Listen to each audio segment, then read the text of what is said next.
Pronto, tá gravando. Bom, então agora vamos começar de novo. Ah, a Cíntia tá falando que vai matar a saudade dos filhos. Tem um comentário aqui no Ah, chat. que bom tê-la aqui. Então, vou gravar, vou começar a falar com vocês de novo, né? Porque começou a gravação agora. Então tá o Matheus e o Hanna aqui para falar dos filhos. Então agora eles vão fazer uma pequena descrição do que eles fazem lá nos filhos e a gente vai começar com as perguntas.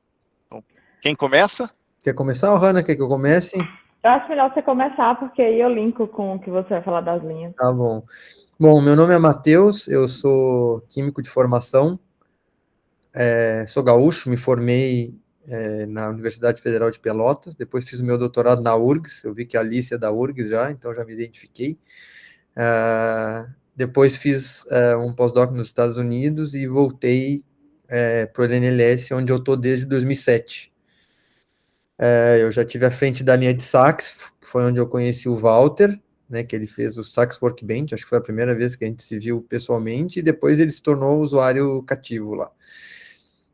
Depois, em algum momento, eu fui para a linha de tomografia, comecei a me interessar bastante por tomografia, mais na área de nano, na época era micro, mas tinha que começar com micro mesmo.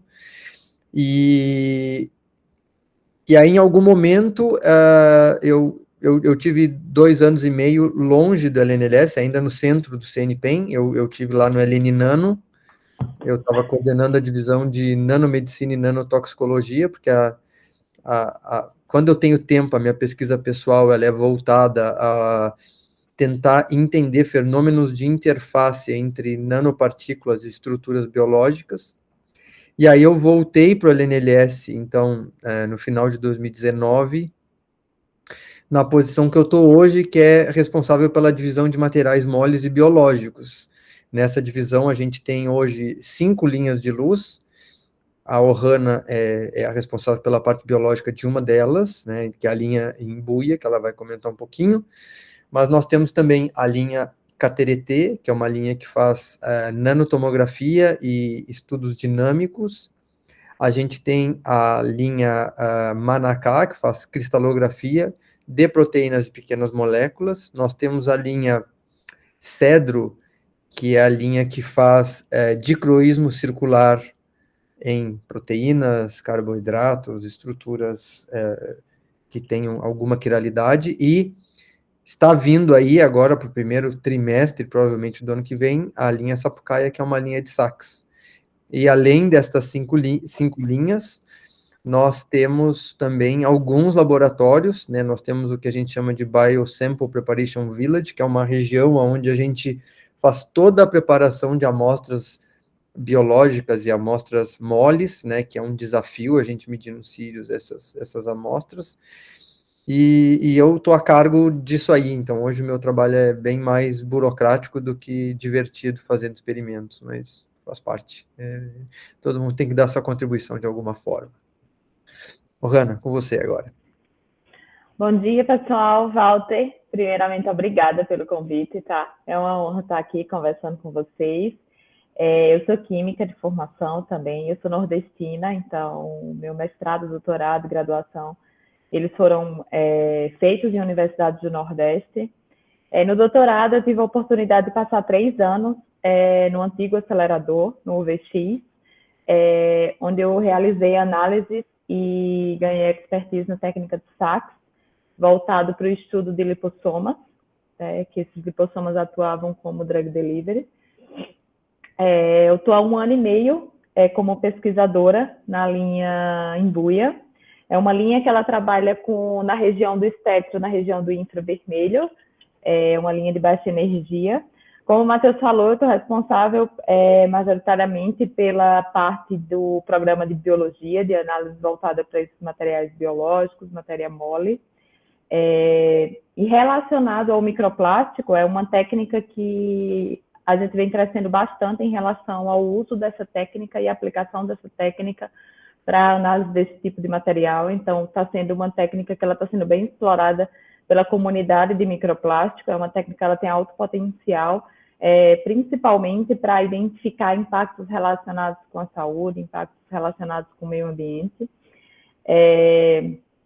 Como pesquisa pessoal, eu tenho bastante interesse em entender Eu já tive até uma aluna que ela está aqui entre a gente, que é a Cíntia. Eu tenho bastante interesse em entender, além de identificar esses tipos de microplásticos, entender a sua trajetória, a sua fonte, que está relacionada diretamente com o tipo. E, além do mais, eu estudo também a interação entre biofilmes bacterianos e todos os seus materiais secretados. Tá? Então, é isso. É um prazer estar aqui com vocês hoje e espero contribuir positivamente para essa conversa. Tá mudo. Pronto. Agora vocês estão me ouvindo. Sim. Obrigado a vocês pela introdução. É só comentar que é a primeira vez que tem mais gente no bate-papo do que na aula. Ó. O pessoal veio. Isso é culpa de Matheus Cardoso. Matheus Cardoso é famoso. Não. Acho que vocês dois são famosos. A Cíntia foi aluna sua, Hanna? Ela passou 4 meses aqui comigo, desenvolvendo o estudo dos materiais que ela coletou na região Nordeste, né, de microplástico. Então, foi interessante, foi o primeiro contato dela com a técnica e contato dela com os cílios. Legal. Ó, eu queria começar fazendo a pergunta, enquanto o pessoal toma coragem aqui para fazer a pergunta. Eu queria ver, eu sei que a Hanna já está trabalhando com microplásticos lá no MicroFTR. Eu queria, se você pudesse dar uma palhinha do que você tem visto, se é que pode falar, que você está olhando o resultado das linhas de diferentes projetos, né? Mas se você puder falar das peculiaridades de trabalhar com microplásticos. A gente já falou sobre isso, eu já tenho uma pergunta engatilhada na sequência. Nossa, que medo. Então, vamos lá. Então, como eu falei, a comunidade vem aumentando bastante na busca da aplicação dessa técnica, né? Eu vou dar uma introdução rápida do que a técnica consegue identificar. Então, o microFTIR é uma técnica analítica que, a partir de vibrações moleculares, elas conseguem identificar a nível molecular, por exemplo, a composição desses plásticos. Quando eu falo composição e identificação, é entender a assinatura espectral desses materiais. Então, a gente consegue identificar diferentes tipos, como, por exemplo, polipropileno, poliestireno, policarbonato e assim sucessivamente. Então, os projetos, eles buscam basicamente em 5 vertentes. A primeira de todas, e é a majoritária em todos os usuários, é a identificação desses polímeros. Quando a gente fala em identificação, é saber qual tipo de polímero a gente está identificando, seja em fibras, seja em sedimentos, seja em outros tipos de materiais com outras morfologias. Então, a identificação. Por quê? Porque é a partir da identificação que você consegue linkar com a fonte e a trajetória desses materiais. Então, você consegue identificar a fonte e a trajetória a partir da identificação. Uma outra vertente que também vem sendo bastante procurada é a discriminação entre os materiais. Quando eu falo em discriminação entre os materiais, é que muitas vezes eu tenho aditivos, eu tenho pigmentos, eu tenho outros materiais que estão vinculados ou impregnados nesses microplásticos. E isso também a gente consegue, a partir dessa discriminação, identificar as fontes. Outra peculiaridade da técnica, em especial, quando a gente está falando da técnica de microFTIR, que a gente está numa resolução micro, é a heterogeneidade desses materiais. Então, se eu tenho materiais heterogêneos e eu tenho uma resolução na escala micro ou na escala nano, que eu não falei anteriormente, mas a embuia ela é composta por 2 estações, embuia micro e embuia nano. Então, se eu consigo permear essas 2 resoluções, eu consigo identificar a heterogeneidade desses materiais. E isso é bem comum. A quarta vertente é o monitoramento ambiental. Então, eu tenho amostras que elas tanto vêm de fontes aquáticas, como elas vêm de fontes terrestres. Então, esse monitoramento ambiental também é uma quarta vertente que eu venho encontrando bastante quando eu venho com a comunidade, interagindo com a comunidade de usuários. E, por fim, não menos importante, é a contribuição da pesquisa científica em 2 vertentes, tanto no impacto ambiental quanto no impacto da saúde. Então, recentemente, eu tenho interagido bastante com 2 grupos que eles querem, por exemplo, identificar a presença do microplástico, eles querem só identificar a presença, eles nem querem identificar o tipo, a presença em cérebros, em parte específica do cérebro. porque isso impacta diretamente na saúde e a saúde pública, tá?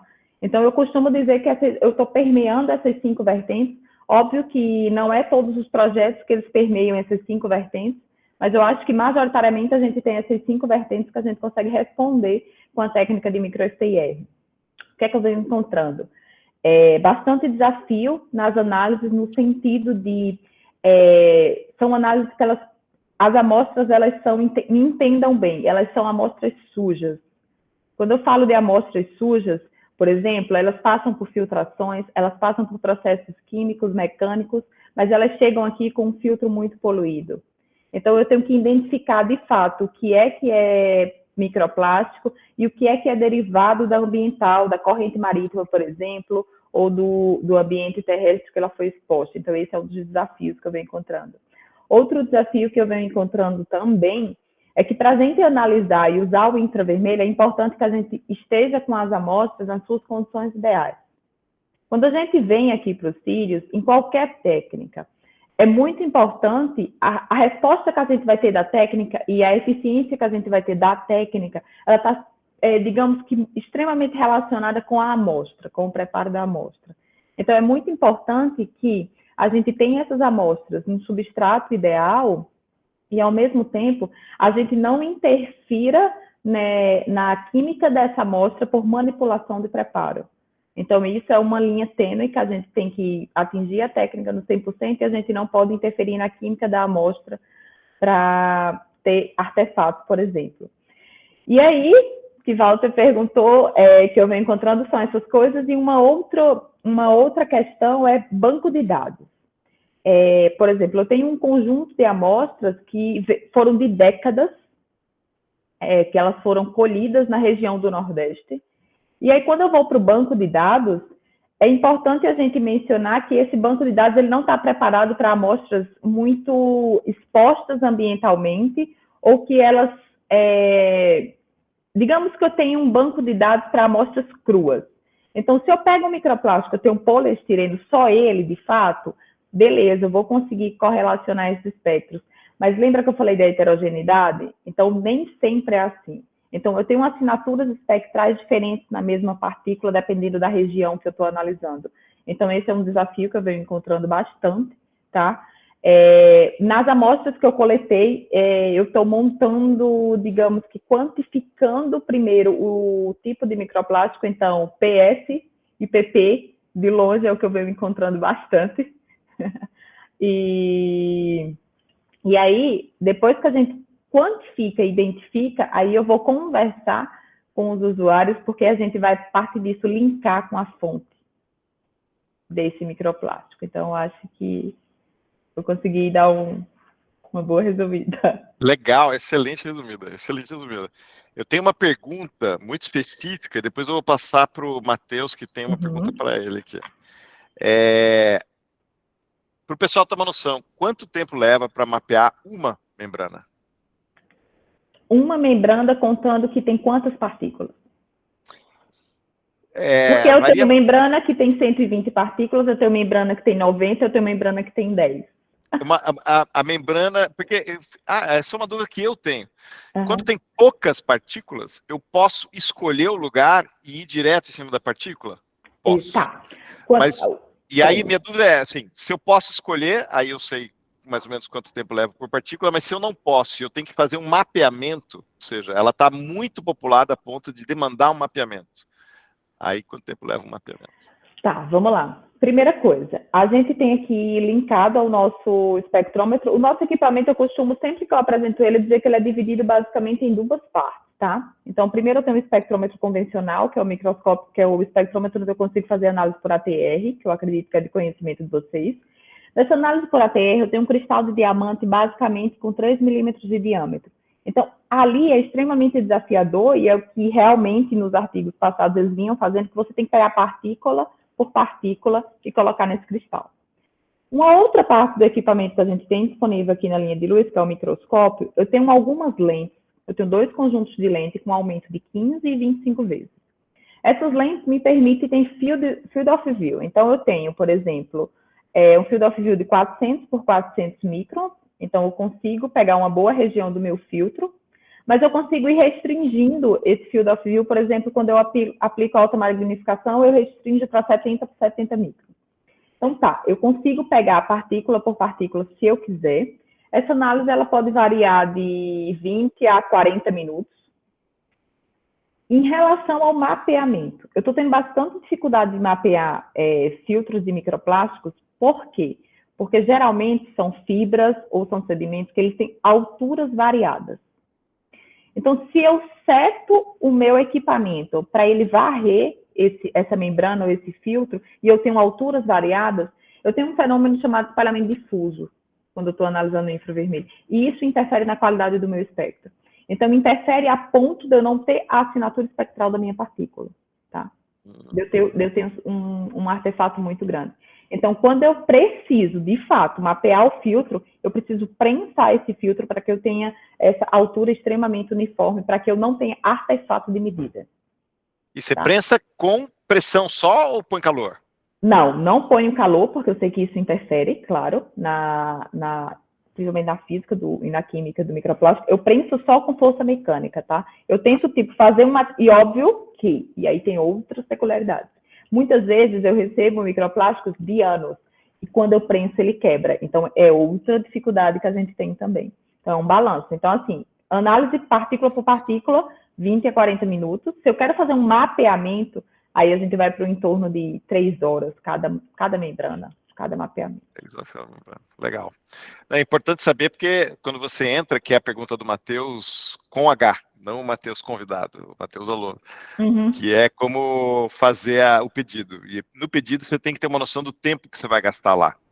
E às vezes tem gente que tem dezenas de membranas e eles têm que entender que tem que selecionar as membranas e fazer uma amostragem, porque senão não consegue fazer tudo. Posso aproveitar a sua resposta, Hanna, para fazer uma pergunta para os alunos? Estou de professor aqui também, né? Nesse caso que a Hanna falou, sobre diferentes alturas, vocês sugeririam um tipo de fragmento que pudesse ter menos problema? Algum aluno aí? A Priscila falou fibra, eu chutaria fibra. E tem mais um tipo. A Carol está aqui. Oi, Carol. Na verdade, a gente teve mais problemas com as fibras, né? Foi com fibra, né? Porque a fibra pode ficar em pé, pode ficar inclinada. Mas problema, fragmento de filme. Ah, a Naísa respondeu. O filme pode ser um trabalho melhor. A gente está trabalhando com filme e eles se comportam muito bonitinhos. Quando eles estão em tamanho... Uma ordem de grandeza desse tamanho que é bem maior que a da espessura. Agora, se você beira a espessura, você já perde essa vantagem. Legal. Tem um monte de perguntas, de especificidades para o Hanna, mas eu queria fazer uma pergunta antes para o Matheus. Porque senão vai ser tudo para o Hanna aqui. Ô, louco! Eu quero... Sim. Oi, Matheus. Deixa o Hanna o show dela, estou aprendendo. Ó, tem uma pergunta que eu vou passar para o Matheus, que é uma pergunta mais do protocolo de se conseguir a entrada nos Sirius, né, de aprovar o projeto. Então... Tinha perguntando sobre o período de submissão e como... Na sequência, o Matheus perguntou para realizar pesquisa nos Sirius, quais são os procedimentos e qual o período de submissão. Isso, 2 vezes ao ano nós temos uma chamada aberta. Essa chamada, ela geralmente acontece na metade do primeiro semestre e na metade do segundo semestre, e a gente sempre recebe as propostas para execução no semestre posterior. Então, as propostas que nós recebemos na metade do primeiro semestre, elas são executadas no segundo semestre, e as propostas que nós recebemos na metade do segundo semestre, elas são executadas no primeiro semestre do ano posterior. E aí, como é que funciona? Nós encorajamos toda a comunidade científica a entrar em contato com os pesquisadores responsáveis pelas linhas. Então, se vocês quiserem submeter uma proposta de microplástico, não façam uma coisa da cabeça de vocês, porque tem grande chance de dar errado na submissão, porque os especialistas que vão estar avaliando vão dizer, já sabem, vão dizer, mas isso aqui que ela está dizendo não faz sentido. Então, o que a gente recomenda é entrem em contato com os pesquisadores, com os cientistas de linha. É nosso trabalho dar o suporte para vocês. Nós somos pagos para isso, essa é a verdade. Então, nós temos o dever e queremos ajudar a comunidade científica. Então, o primeiro passo é, muito antes do deadline, você tem que entrar em contato com o cientista, explicar a sua proposta e ele vai encaminhar, ele vai dizer, ó, quem sabe escreve dessa forma a proposta, que eu acho que a gente tem mais chance, porque você vai medir assim, assim, assado, para você entender o que você vai escrever. Essa proposta é, então, submetida e ela é distribuída para avaliação, como qualquer proposta no mundo, como qualquer agência de fomento. Então, uma proposta que é submetida, em geral, ela é revisada por 5 pareceristas, alguns especialistas na área, outros nem tanto, e estes 5 pareceristas vão dar um parecer sobre uma determinada proposta, e esta proposta, ela vai, então, junto com as demais, ela vai para um comitê de área, que é o comitê que vai validar os pareceres. Então, por exemplo, eu tenho uma proposta, caiu na mão do Walter, e o Walter acabou com a minha proposta, disse que a minha proposta era um lixo, que eu não sabia o que eu estava escrevendo, mas tem outros 4 pareceristas que disseram, não, isso aí é o prêmio Nobel, esse cara aí vai acabar, vai revolucionar o mundo. Então, o comitê tem o poder de ler a proposta e chegar à conclusão se o Walter estava certo ou se os outros 4 estavam certos. Vocês podem ver que é uma decisão bem difícil, porque eles têm que ponderar o que é certo e o que é errado, né? Mas, felizmente, a gente tem tido um alto grau de assertividade no processo, porque realmente as melhores propostas são as propostas que têm sido as propostas que têm conseguido ganhar tempo de feixe. Então, este comitê, ele vai julgar os pareceres que são dados e, após isso aí, cada parecerista emite notas, as notas são computadas e um ranking é feito. As propostas que ficam melhores ranqueadas são as propostas que ganham tempo de fecho. A gente pergunta para o Hanna, quantas propostas diferentes você consegue medir durante o semestre? 40 propostas, tem 80. Bom, 40 vão ficar fora, não tem saída. Então, a gente vai ver quem são as primeiras 40 propostas, essas ganham tempo de fecho, e as 40 que ficaram para trás, elas não ganham. E a gente recomenda que entrem em contato de novo com o pessoal da linha, exatamente para tentar entender o que aconteceu, escrever uma proposta mais forte e voltar com mais chance na próxima rodada. Uma coisa que é importante falar, que eu imagino aqui que nem todo mundo seja do estado de São Paulo, uma vez que a sua proposta foi aceita e você está nessa faixa das propostas que foram recomendadas, se você é de fora do estado de São Paulo, você ganha até 2 auxílios, e os auxílios são transporte, acomodação e alimentação. Então, por exemplo, uma pessoa que está em Fortaleza e quer medir microplástico com a Hanna, se eles ganharem a proposta, o laboratório vai bancar 2 passagens de avião, vai bancar 2 estadias no nosso alojamento, no nosso hotelzinho, e vai bancar o almoço dessas pessoas enquanto eles estiverem aqui. Então, isso é o suporte que o laboratório dá para os usuários que são de fora do estado de São Paulo. Mas e por que não faz nada com o pessoal do estado de São Paulo?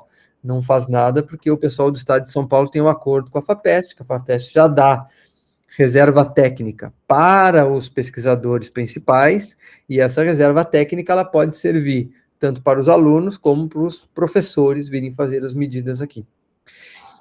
Uma coisa que eu não mencionei que é importante, o nosso sistema ele tem se mostrado extremamente justo, todo esse processo de submete, julga, ranqueia, porque ele é um processo duplo cego, ou seja, a pessoa que submete a proposta, ela não diz qual é o nome dela, e a pessoa que está julgando não sabe quem ela é, e como a pessoa que submeteu não sabe quem está julgando. Então, é realmente um processo duplo cego. Eu não estou dizendo que tem alguém melhor ou que tem alguém pior, mas só para vocês terem uma ideia, na primeira, que eu tenho a estatística em mente, a região com a maior taxa de sucesso foi a região Nordeste. Não estou dizendo que foi a que mais aprovou, porque a que mais submete, obviamente, é a região Sudeste, mas a região Nordeste foi a região que teve a maior taxa de sucesso. Então, Sudeste é o que mais aprova, porque é o que mais submete, mas a taxa de percentual do aceite do Sudeste é menor do que a região Nordeste, o que nos deixou muito felizes, mostrando que realmente o processo duplo cego, ele está privilegiando as propostas que o processo julga que é melhor, não levando em consideração nome, ou universidade, ou da onde a pessoa vem.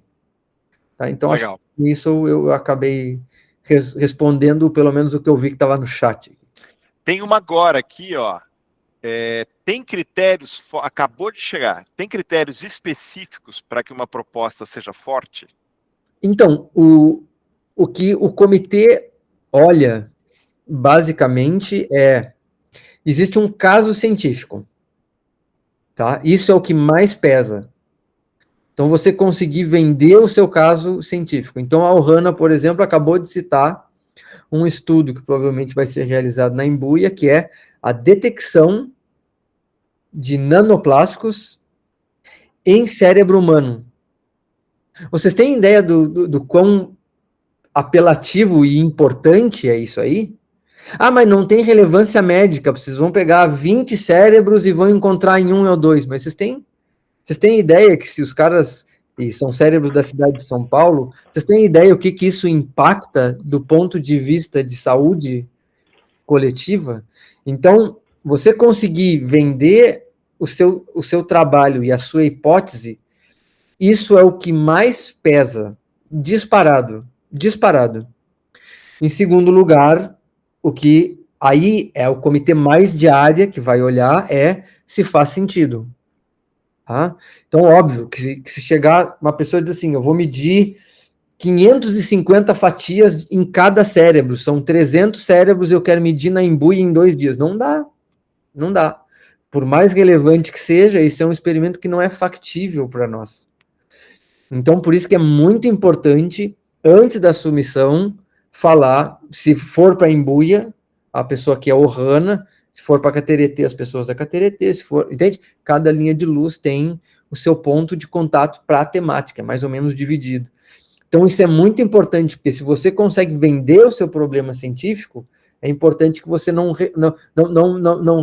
resvale na casca de banana ali da parte da técnica, de quão factível vai ser fazer esse experimento. Então, basicamente, é isso.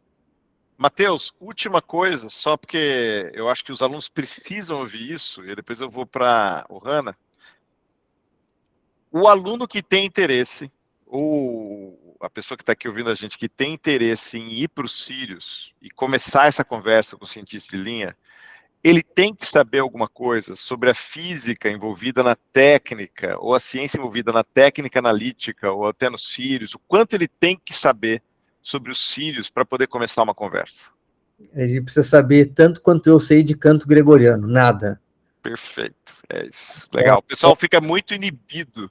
A resposta é nada. Então, o que é o nosso papel? O nosso papel é o Joãozinho ganhou tempo de feixe na linha do Ohana. O nosso trabalho, o nosso contrato com o Ministério é que o Joãozinho vai chegar aqui e que nós nos responsabilizamos que a medida dele vai ser a melhor medida do mundo. Então, esse é o nosso contrato. Mas a gente sabe que existe uma fração não desprezível de usuários que chegam aqui, Walter, e que, beleza, a Ohana fez a melhor medida do mundo com o usuário na linha. Mas a gente não quer que esses dados fiquem na gaveta, a gente quer que esses dados ganhem o mundo, que sejam publicados, que façam parte de teses, que façam parte de novas ideias, novos projetos. Então, pode se estabelecer colaborações científicas. A gente não vive disto, tá? A gente não vive de colaboração científica. Mas pode sim, você faz uma medida com o Ohana e diz, Ohana, pô, ficou legal, né? Mas tu me ajuda a dar um tapa nesses dados aqui, ou tem algum curso que eu possa fazer?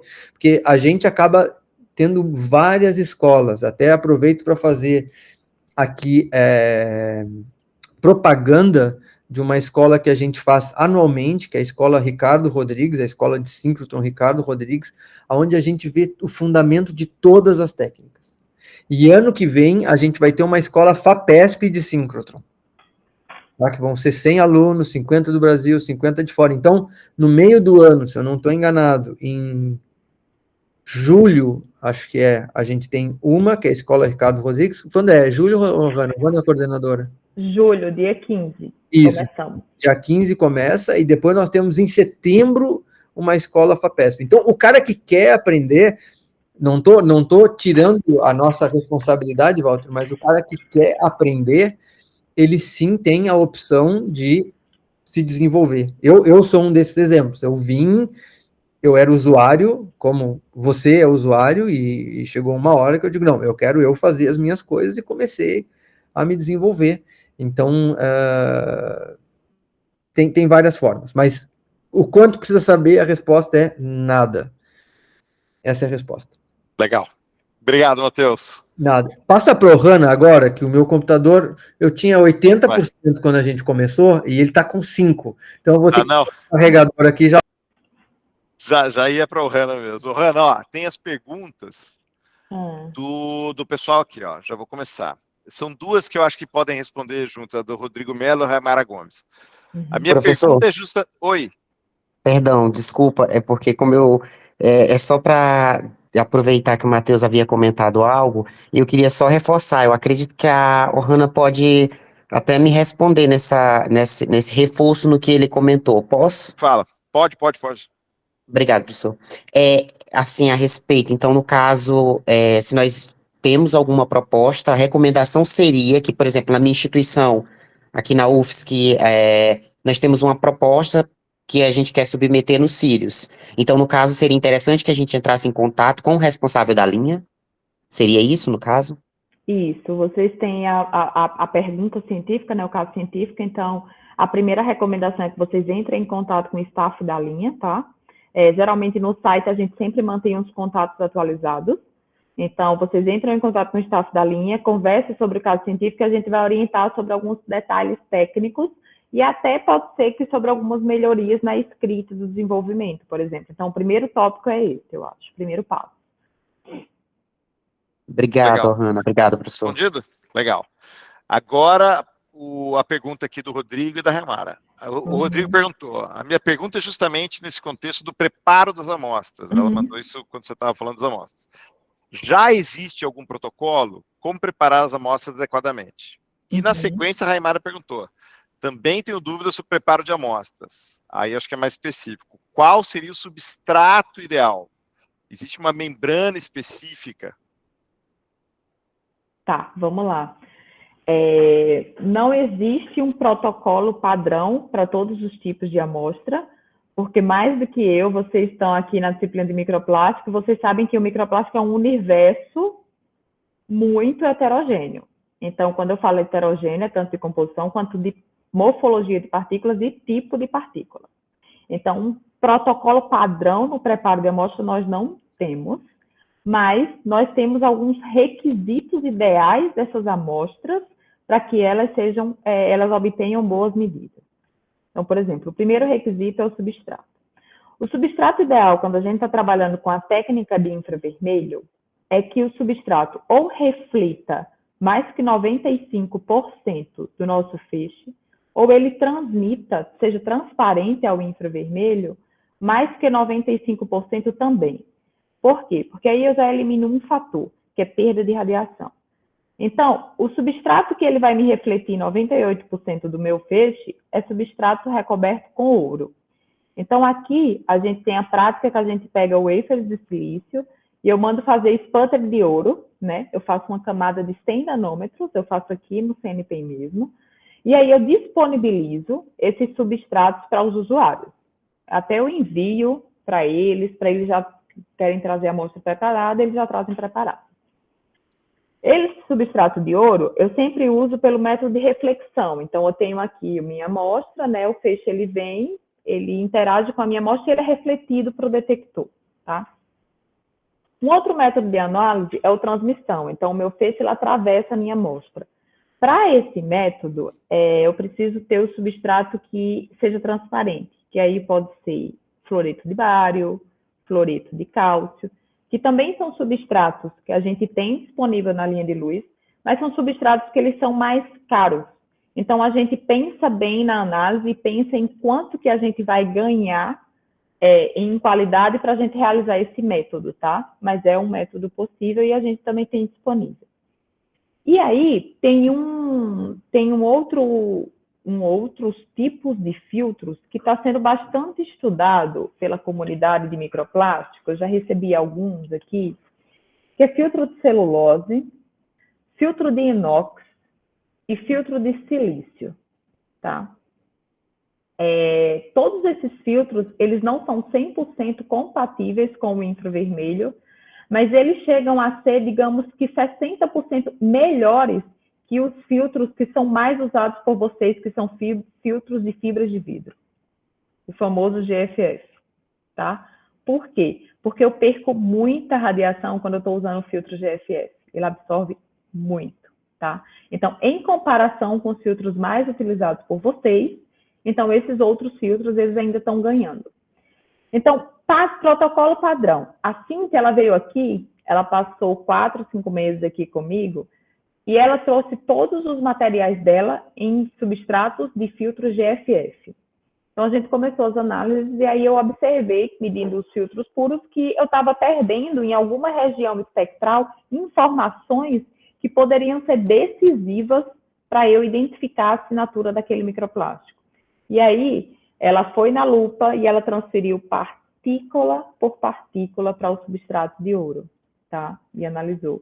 E aí vem uma outra questão que eu acho que é uma coisa, um outro tópico que tem que ser amadurecido, principalmente nessa comunidade, que é o quanto de amostra, ou quanto por cento de cada filtro é representativo para vocês.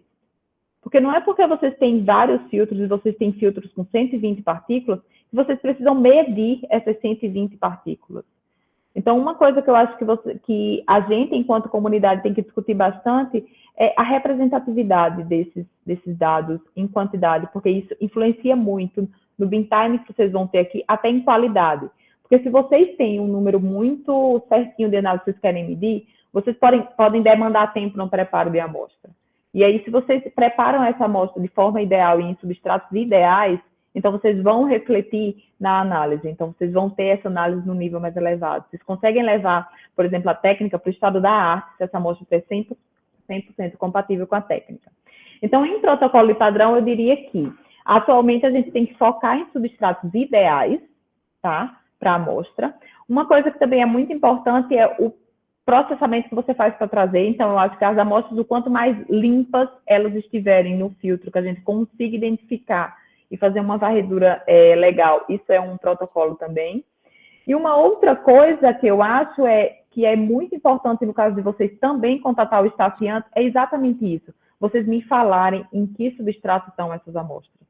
Porque é possível que eu diga para vocês, vem aqui uma tarde para a gente fazer um teste nos substratos de vocês, para a gente ver o quanto de informação a gente está perdendo e o quanto de informação a gente está ganhando. Legal. Ó, muita pergunta sobre onde se inscrever, mas já foram respondidas. Testemunhos da escola. A Amanda está aqui, já foi da escola, que ela conheceu a Ohana. A Carol Sack, ela fez uma pergunta aqui. Fala. Sobre se inscrever, deixa eu fazer um negócio aqui. Eu vi a pergunta. Me avisa se vocês estiverem vendo a minha... Só encaminhar esse QR Code aí e se inscrever. Não tem QR Code. Não está aparecendo ali? Não. Está aparecendo a sua tela. É, a sua tela, mas não tem QR Code. Não? Não. Ué? Está aparecendo só a imagem da gente, Matheus. O que estão vendo? Não estão vendo? Estamos vendo a sua tela do Meet. Eu fiz um slide para vocês. Caraca, peraí. Eu acho que você compartilhou só a tela, você não... Deixa eu compartilhar de novo aqui. Preparem os celulares aí. Já estou com ele na mão, já. Vamos ver. Tela inteira. Vamos botar a tela inteira. Permitir.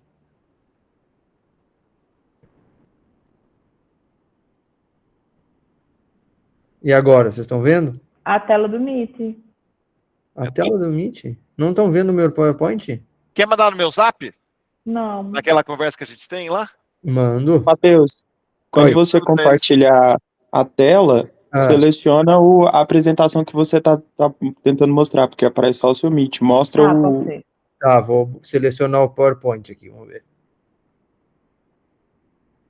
Conseguiram agora ou não? Não, aí você compartilha a tela. Você não está compartilhando aí. Estou compartilhando. Uai. Não veio, não veio. Não veio. Eu vou mandar para você, então. Vou mandar no Zap. Bom, segue baile aí. Tá bom. Fazer uma... Dei mal. Ó, a Carol Sack também mandou uma pergunta legal, que é, Hanna, se eu não tenho certeza sobre a linha correta, uma vez que a gente tem que entender da técnica, tanto quanto o Matheus entende, de canto gregoriano, é também de se supor que a gente não tenha muita certeza da linha, né? Certo. E ela quer saber se o pesquisador direciona ou indica para outra. Sim. Inclusive, aconteceu semana passada que um pesquisador da Carnaúba foi contatado, né? Inclusive, foi o chefe do Exame de Matéria Heterogênea, Hélio Tolentino, ele foi contatado sobre um sistema que é extremamente compatível com a Embuia Nano. E aí ele direcionou para mim e eu estou fazendo todo o contato com o usuário da USP. Então, sim, vocês só precisa ser pesquisador da LNLS, tá? Então, se contactou qualquer pessoa, a gente vai direcionar para outras linhas que sejam compatíveis. Então, não tem problema. Por isso que é bom fazer um resuminho do que quer fazer também no primeiro contato do e-mail, né? Exatamente, que aí a gente consegue direcionar. É o que o Hanna falou, tem que ser pesquisador do LNLS, não pode ser genérico, que aí pode dar ruim. Ó, aqui, beleza? Ó, Matheus, tem uma pergunta para você de antes, que é sobre se você acha que a determinação de captura está um pouco vaga. Captura de carbono em solo agrícola pode ser uma proposta viável. Então, do carbono em si é uma coisa desafiadora, mas existem vários estudos estudando o processo em si, né? Isso sim, a gente tem até um pesquisador que você conheceu, que é o Jim, né? Ele trabalha mais com fósforo, mas ele já teve algumas coisas relacionadas a carbono. Então a resposta é sim, é possível. Mas, de novo, tudo parte daquele problema científico. Qual é o seu problema científico e o que você quer ver? Então, a dificuldade é sempre é delimitar isso aí.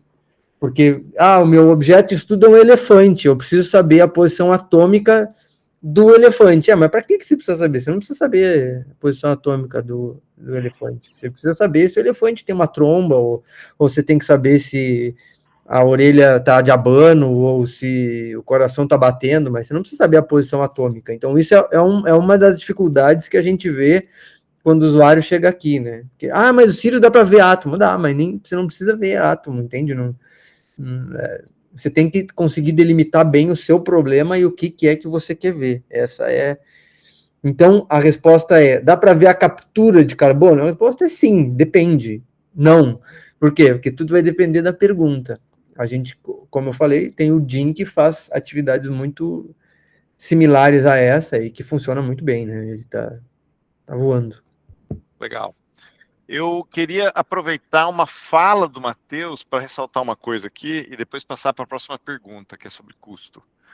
O Matheus falou na fala inicial sobre os laboratórios que estão no Sirius. Eu lembro de uma apresentação do Douglas Galante, há algum tempo, em que ele ressaltou que tem um pipeline, né? Tem um conjunto de etapas muito comum aos síncrotrons em geral, que é você preparar a sua amostra, traz a sua amostra ao síncrotron, faz a medida, passa o tempo lá, tem todas as atividades do síncrotron, você pega os seus dados e vai para casa trabalhar. E que o Sirius tem a proposição de alargar isso. E o Matheus já falou sobre a questão dos dados, que o Sirius tem a condição de ajudar, de guiar onde você pode procurar os recursos ou até proporcionar uma colaboração científica para a questão dos dados. E eu acho importante ressaltar, principalmente para muita gente que não tem o recurso na sua instituição, essa etapa inicial, que eu acho que é onde entram os laboratórios. E eu queria ver se o Matheus ou a Hanna, quem poderia falar um pouquinho sobre a questão do do pesquisador que tem uma boa ideia, mas não tem os recursos, inclusive, para preparar as amostras. Qual é a quantidade de apoio que o Sirius dá? Até tem uma pergunta de agora a pouco da Ana Maria Souza em relação ao orçamento e gasto com material, como faz para realizar esse cálculo por amostra. Então, o que a gente tem como premissa? A gente prepara a amostra do usuário e, em geral, a gente arca com este custo.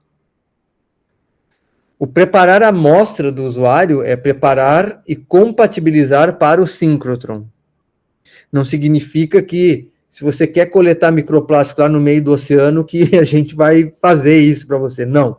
A gente compatibiliza, então você tem uma amostra e o que a gente faz é compatibilizar. Então, é o que a Hanna falou, ela vai fazer testes no substrato de ouro, vai fazer teste no substrato que ela acha que é mais pertinente, mas o que tem que ficar muito claro é que a compatibilização é um processo que não é barato. E isso, em geral, ele pode ser realizado nos nossos laboratórios. Tá? A gente não pode cobrar do usuário, a Ohana não pode cobrar do usuário, olha, venha com 35 substratos de ouro. É muito caro. As pessoas não sabem limpar, é caro, não tem como... Então, esses substratos a gente fornece. Mas a amostra em si, a amostra é a amostra do usuário. É essa parte que entra o talento e a individualidade de cada pessoa, né? Porque o que a gente se responsabiliza é pela medida. E aí a gente tem uma série de laboratórios que estão orbitando as linhas de luz, e esses laboratórios, eles são exatamente para compatibilizar isso aí, para fazer com que as amostras que chegam, independente de onde elas chegarem, elas possam ser compatibilizadas com as medidas, seja de infravermelho, seja de difração, seja de absorção, seja de tomografia. Então, o que a gente faz é compatibilizar, é preparar. Então, nós temos uma série de laboratórios que são laboratórios de preparação. Não necessariamente a gente prepara a amostra, mas a gente ajusta a amostra do usuário para as condições de medida. Então, essa é que a gente entende que é a nossa grande missão. Legal. Obrigado, Matheus. Uma pergunta para o Hanna aqui, enquanto eu compartilho a tela, vai aparecer daqui a pouco. Hanna, considerando que não temos as membranas ideais e trabalhamos dentro das possíveis... Opa! Deslocou aqui. E trabalhamos dentro das possíveis, como as de celulose que você mencionou, que são as possíveis. Nesse caso, qual seria o melhor modo de análise? Reflectância, transmitância, ATR? ATR é bastante usado nesse modo com filtro de celulose, tá? A única ressalva que eu tenho ao modo de ATR é, como eu falei para vocês, o modo de ATR é o seguinte, eu tenho um cristal de diamante. Por que diamante? Porque diamante é transparente. Então, eu tenho um cristal de diamante redondinho, em torno de, tipo assim, com uma visão redonda, em torno de um diâmetro de 3 milímetros, mais ou menos. E eu preciso que a sua amostra no filtro esteja em cima desse cristal, porque o feixe vem, atravessa, e ele interage com a sua amostra e volta para o detector. Pode ser realizado pelo modo do ATR, filtro de celulose, já tem trabalhos realizados, mas eu acho que o ideal é que eu saiba a espessura do seu filtro de celulose, porque eu acho que o principal vai ser a espessura para eu saber se eu vou analisar pelo modo reflexão ou transmissão, porque a celulose ela tem absorção no infravermelho, tá? C+O, H, então assim, eu vou ter uma absorção intrínseca do material, mas o modo eu preciso saber, por exemplo, a espessura da sua membrana e como que está a sua amostra em cima. Aí a gente define esse modo de reflexão e transmissão. E esse modo também, só pegando o gancho, ele não vai interferir no tempo de análise, tá, gente? Então, assim, é um modo que a gente está analisando para a gente elevar as informações que a gente vai ter da técnica de acordo com as nuances da amostra. Mas em relação a tempo, elas são bem similares de análise, tá? Legal. A Raimara levantou a mão. Tem uma pergunta da Raimara, mas ela levantou a mão, então acho que ela quer fazer a pergunta. Tá bom. Oi, tudo bem? Bom dia, obrigada. Na verdade, eu acredito que a Ohana tenha me respondido um pouco, porque eu estava justamente na dúvida, porque ela mencionou o filtro de celulose, e eu achei que vocês analisavam por reflexão, mas é por micro ATR, no caso da celulose, né? Ah, tá, entendi. Porque a gente já tentou fazer por reflexão aqui na URGS e a gente não conseguiu. Porque tem muita interferência justamente por causa do substrato ali. E daí a minha dúvida era justamente essa. Só que daí você falou que é por micro ATR e aí faz mais sentido agora. Porque eu fiquei curiosa. Como ela consegue fazer isso por reflexão? Mas você respondeu. Deixa eu só esclarecer algumas coisas. A técnica que a gente faz aqui, de fato, é a microespectroscopia. Então, isso eu tenho uma espectroscopia numa resolução micro, tá? Mas o experimento e os fundamentos clássicos de um experimento de espectroscopia de absorção são mantidos, tá? Então, a gente está numa resolução micro. Então, aqui a gente tem a versatilidade de fazer no modo transmissão ou modo reflexão. Então, eu acredito que você pegou um equipamento que não atinge a resolução micro e tentou fazer reflexão. Então, todos os filtros que chegaram para mim de celulose, de fato, eu utilizei ou pelo modo ATR, que aí é um modo, de fato, de transmissão, tá? Porque ele atravessa o cristal, ou no modo transmissão por microscópio, fazendo o jogo entre duas lentes, tá? Entendi, obrigada, Rani. Nada. Ó, aproveitando do MicroFTR, eu lembro que no HAL,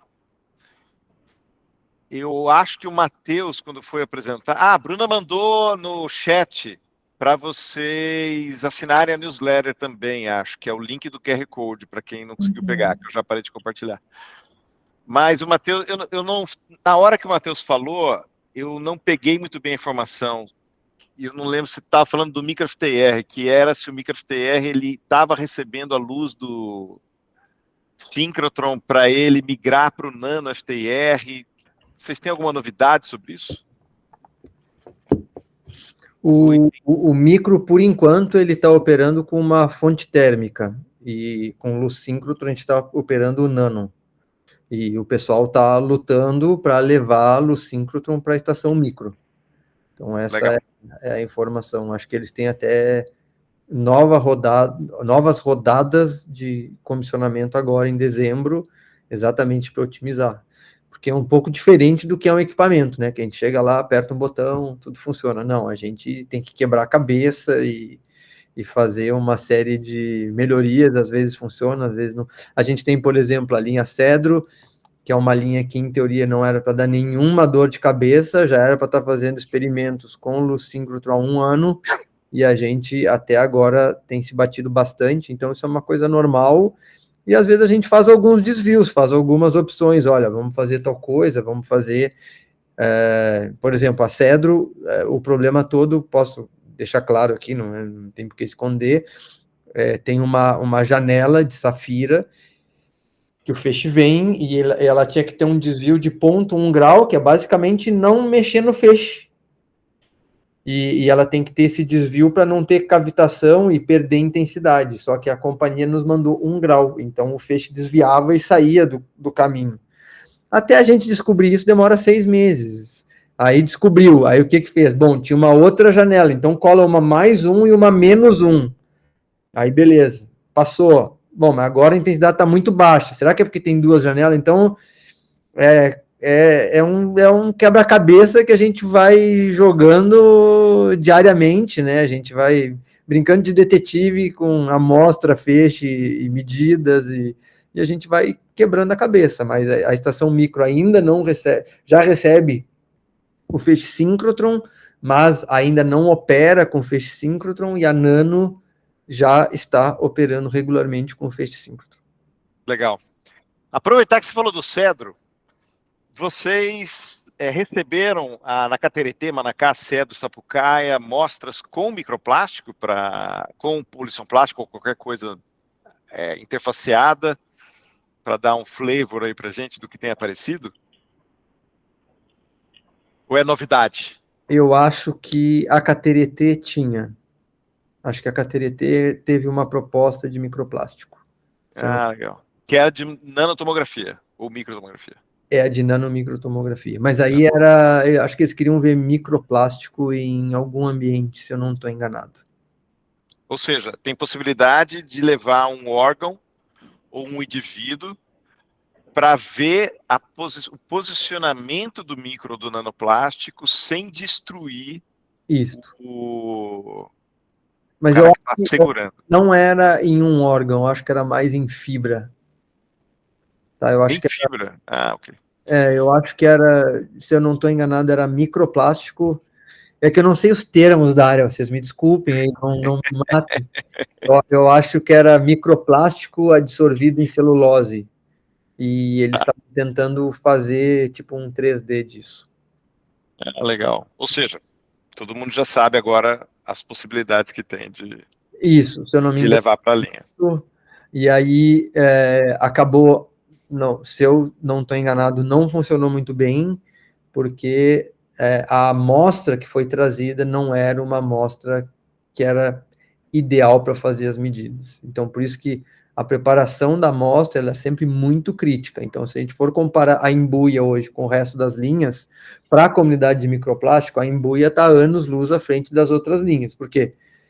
É a mesma coisa. O primeiro experimento que a Ohana fez com microplástico não deu certo, entendeu? Então tem que fazer. Quando chega um usuário, faz um experimento e vai embora, fica mais difícil. Então a gente precisaria também criar massa crítica da comunidade de micro e nanoplástico para as outras linhas. Bom, você sabe, Walter, que eu, a Ohana, você e o Watson, a gente está com um pedido de proposta que vai ser encaminhada à FAPESP, e a gente quer exatamente isso, otimizar preparações de micro e nanoplástico para que eles possam ser medidos, não só na embuia, que já está mais estabelecido, mas para a linha Sapucaia, que é Saxo, para a linha Cedro, que é a linha de dicroísmo, né? Então a ideia é um pouco andar nessa direção aí. E nesse caso específico, por exemplo, não específico, mas um caso como esse, que você falou, o cara vai, leva uma amostra, faz a medida, ali ele percebe, conhecendo melhor a medida e a técnica, que aquela não foi a melhor amostra. E aí ele, com esse conhecimento adquirido, ele pode planejar outro experimento para trazer uma melhor amostra. Exato. Quanto isso é positivo, negativo ou neutro para as propostas seguintes? Porque é praticamente uma continuação de projeto, né? Ninguém é penalizado por um experimento dar errado. Em nenhum sincrotron do mundo, porque a taxa de insucesso é muito grande. Então, hoje, eu gosto, esse é meu, pessoal, de dividir as técnicas. Nós temos técnicas que são medidas e nós temos técnicas que são experimentos. O que eu estou querendo distinguir medidas de experimentos? Você vai lá para a linha de sax. Você já mediu o sax com a gente. É aquele negócio, você injetou a amostra, ou botou a amostra no vento fecho, mediu difração, mesma coisa, absorção, a mesma coisa. Quando você vai para infravermelho, quando você vai para nanotomografia, quando você vai para taicografia, não é uma medida, aquilo lá é um experimento. E é difícil, você tem que, muitas vezes, se desdobrar durante a medida e mudar a sua estratégia. Então, ninguém é penalizado por um experimento que não foi 100% bem sucedido. O que eu acho que acontece? O cara que vai e faz um experimento que não é bem sucedido e volta, ele já está muitos passos à frente, porque ele já sabe o que não funciona. Então, ele já volta com uma chance muito maior. Então, eu particularmente, quando eu estava à frente das linhas, eu adorava receber usuários que o experimento não tinha funcionado como previsto, e o cara voltou. Por quê? Porque é sinal que o cara foi para casa, o cara pensou, ele discutiu com a gente estabeleceu uma nova estratégia e ele vem mais forte. Pode errar de novo? Óbvio que pode, né? A gente é experimental, a gente não é teórico, né? Mas as chances de o experimento funcionar aumentam com o número de visitas que você faz para fazer medida. Isso é óbvio. E ninguém é penalizado por um experimento que não funciona muito bem. Então, eu posso dizer por mim, semana passada eu fiz experimento Primeira vez eu fiz nanotomografia na KTRT. Então, eu conheço a linha, as minhas alunas conhecem a linha e não funcionou. Eu não vou ser penalizado, não posso ser penalizado. Eu fiz a melhor amostra do mundo que a gente podia fazer. Mas não funcionou. Então, agora nós vamos ter que sentar, vamos ter que pensar, conversar com o pessoal da linha, porque não funcionou. Dá para melhorar ou isso é o limite? Bom, se isso é o limite, então não dá certo. Mas será que dá para melhorar? O nosso trabalho de pesquisa aqui dentro exatamente está sempre medindo no limite. Por quê? Porque se a gente consegue levar a técnica ao limite, a gente consegue abrir áreas de medida para a comunidade. Então, hoje, a pesquisa da Ohana, quando ela fala, eu estou fazendo bactéria, eu estou fazendo biofilme, ela não faz biofilme por esporte, ela faz biofilme para levar o equipamento ao limite. Quando eu quero tentar estudar interfaces, eu tento estudar interfaces de uma forma que é esgoelando a técnica, fazendo a técnica suar para ela me dar o resultado, entendeu? Então, esse é um pouco o nosso trabalho de pesquisa, ele é menos na temática e mais exploratório em relação às técnicas. Legal. Ó, tá dando horário e pararam de aparecer as perguntas, então eu tenho uma última pergunta, que é pensando na comunidade que está aqui. O pessoal da disciplina é muito diverso, da área de humanas, da área de sociais, da área de biológicas, da área de engenharia, de física. Esse pessoal que está interessado, que acha que tem um contexto de ir ao síncrotron e colocar a sua pesquisa nesse nível de detalhe, de um tamanho muito pequeno, ou de uma informação que é muito difícil de tirar em outro lugar. Na experiência de vocês, atendendo a comunidade, o tipo de benefício que a pessoa tem na carreira, que temos muitos alunos de mestrado e doutorado, na carreira, por eles terem tido uma experiência de luz síncrotron, é uma coisa que vocês conseguem medir, ver, acompanhar de ex-usuários? Poxa, isso fez uma diferença, não fez? Vocês têm alguma coisa para falar sobre isso, para incentivar os nossos alunos? Eu tenho, é a minha vida. O usuário, como qualquer um de vocês pode ser, e não tem, eu me apaixonei e é a minha vida, entende? Mas, assim, óbvio que nem todo mundo vai ter o perfil e vai querer trabalhar lá dentro, nem todo mundo vai se apaixonar do jeito que eu me apaixonei, e a Ohana se apaixonou pela estrutura, pelo jeito de trabalho, porque é uma carga que, sim, né, que ela é puxada, né, a gente trabalha de uma forma não tão tradicional assim, mas de qualquer forma, sim, para aquelas pessoas que são usuários e que trazem isso, você acaba refinando muito, porque para ir para um síncrotron, você acaba tendo perguntas bem formuladas, e tendo perguntas bem formuladas, você tem problemas postos, bons problemas colocados na mesa, e isso faz você amadurecer. Então, eu não estou dizendo, é quase que uma consequência, você tem que ter um fluxo, e esse fluxo faz com que você amadureça. Além disso, você acaba tendo técnicas, né, que eu tenho visto a Ohana discutir muito as técnicas, mas medir assim, medir assado. A maioria das pessoas conseguiriam ter algum, não estou dizendo que é o mesmo resultado que a Ohana tem na Embuia, mas conseguiria ter algum resultado nos seus laboratórios. A diferença é como que isso é feito, como que isso foi estabelecido, qual é a base de conhecimento que a gente tem para preparar uma amostra, qual é a base de conhecimento que a gente tem para medir uma amostra. Então, isso acaba incorporando nas pessoas que vêm aqui, e isso acaba refletindo bastante, na minha opinião, né, quando a gente fala de comunidade, a gente vê que a comunidade síncrotron acaba sendo uma comunidade científica mais estabelecida, né, porque antes de começar qualquer coisa, ela tem um problema bem colocado, um problema bem definido, e busca uma resposta, né. Ohana, fica à vontade para complementar aí. Eu conheci o LNLS na EBS, né? Eu fui a aluna da primeira edição da escola Ricardo Rodrigues, que antes era brasileira de síncrotron, e de longe, de fato, eu assisti a escola e eu falei, eu quero voltar para cá, e eu voltei para cá, eu não sabia ainda como era o ritmo e tal, mas o que me apaixonou foi que aqui é um ambiente onde a gente fica imerso na ciência. E todos os dias a gente vai ter contato com problemas que a gente não vai ter 100% das respostas.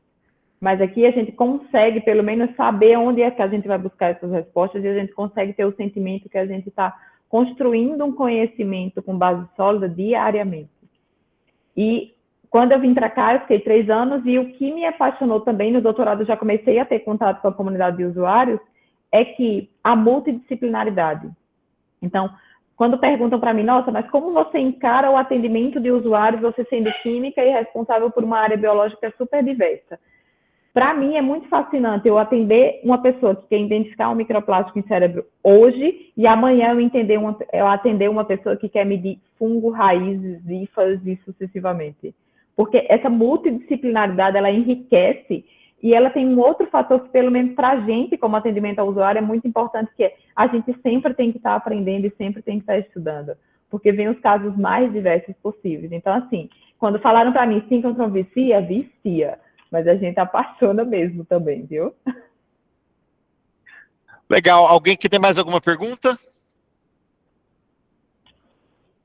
Não? Vocês abram a câmera e agradeçam a dupla aí. Vocês não me façam passar vergonha. Tratem bem a visita aí. Obrigada, Walter. Foi ótimo, viu? Olha, obrigado, Matheus. Obrigado, Hanna. Valeu pelo tempo de vocês. Ó, a Amanda levantou a mão aqui. Acho que ela quer falar alguma coisa. Última chance, Amanda. Pode falar.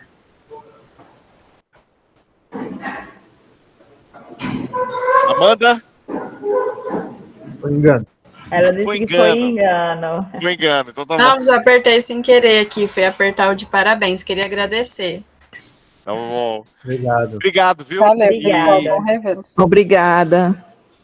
Agora é esperar, agora o Matheus e a Hanna estão esperando as propostas de vocês. Sim. Então vocês trabalhem essas propostas aí. Exato. Legal, Matheus, Hanna, muito obrigado, viu? Valeu mesmo vocês Obrigada, tirarem essa Walter, hora aí pelo do convite. tempo de vocês. Nós é Valeu que mesmo. agradecemos. Foi ótimo. Obrigada, viu? Valeu. Valeu.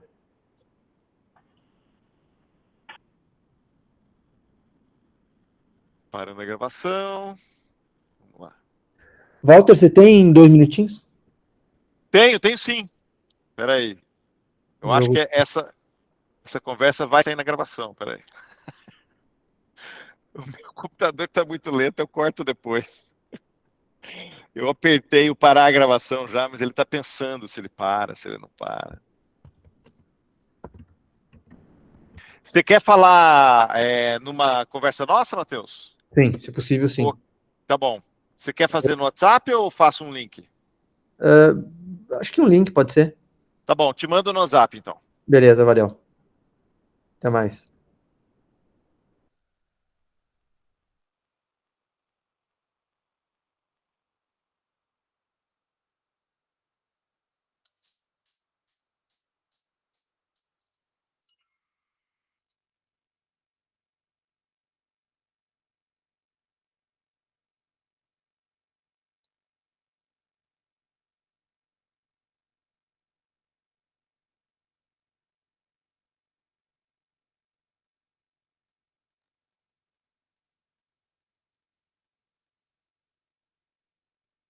Bora.